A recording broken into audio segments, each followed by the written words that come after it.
এই দল জাতীয় পার্টি। তো আপনি কি ভারতের কোন রাজনৈতিক দল না বাংলাদেশের রাজনৈতিক দল?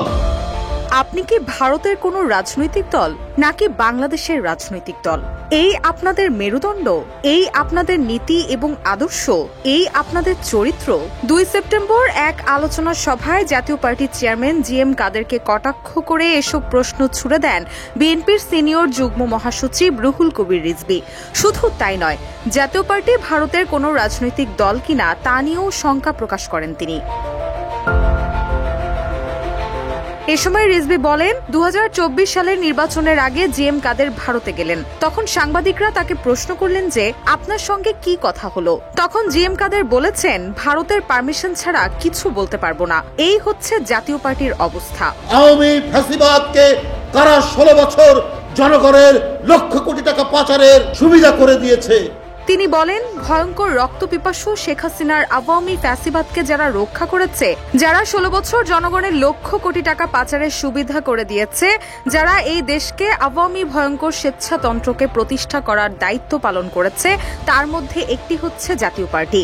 আপনারা একটা কুলিং টাইম চান।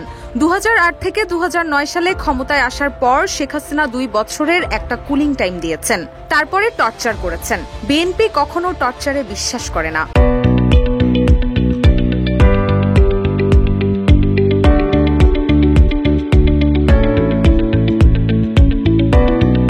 জাতীয় পার্টি এক মহাসচিব বলছেন কি জাতীয় পার্টির দায় নিতে হবে বিএনপিকে। এ সময় জাতীয় পার্টির মহাসচিবের এক বক্তব্যকে উল্লেখ করে রিজভী বলেন, দলটির মহাসচিব শামীম হায়দার পাটোয়ারি বলেছেন যে জাতীয় পার্টির দায় এখন বিএনপিকে নিতে হবে। বিএনপি তো এখন রাষ্ট্র ক্ষমতায় নেই, এখনো তো অবাধ সুষ্ঠু নির্বাচনও হয়নি, তাহলে আপনি কিসের দায়ের কথা বলছেন? তিনি আরো বলেন, আপনারা কারা? যখন ইলিয়াস আলী গুম হয় তখন কোথায় ছিলেন? যখন চৌধুরী আলম, সাইফুল ইসলাম, হিরো গুম হয় তখন জাতীয় পার্টি কোথায় ছিল? যখন ছাত্রনেতা এবং যুব নেতারা গুম হয় তখন জাতীয় পার্টি কোথায় ছিল? ডামি নির্বাচনের প্রসঙ্গ টেনে তিনি আরো বলেন, যখন 2014 সালের নির্বাচনে ভোট কেন্দ্রে কোনো ভোটার নেই, সেখানে কুকুর, বিড়াল এবং গরু ছাগল ঘুরে বেড়াচ্ছে, সেই নির্বাচনে যাব না করতে করতে আপনারা গেলেন। 2018 সালে বিএনপি নির্বাচনে যাওয়ার ঘোষণা দেওয়ার পর প্রায় 45 জন প্রার্থীকে গ্রেপ্তার করে নিয়ে যাওয়া হলো। বিএনপি নির্বাচনে আসুক, সেটা শেখ হাসিনা কখনো চায়নি। সেদিন জাতীয় পার্টি কি ভূমিকা রেখেছে?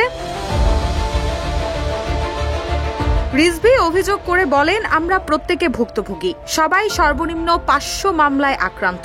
আমরা যারা আক্রান্ত কিন্তু আমাদের সামনে অন্য কেউ লাঞ্ছিত হোক, সেটা আমরা চাই না। যারা ফ্যাসিবাদকে সমর্থন ও ফ্যাসিবাদের বয়ানে সুর মিলিয়েছে, তাদেরকে আইনের আওতায় নিয়ে আসা উচিত। জনগণ তাদের বিচার দেখতে চায়।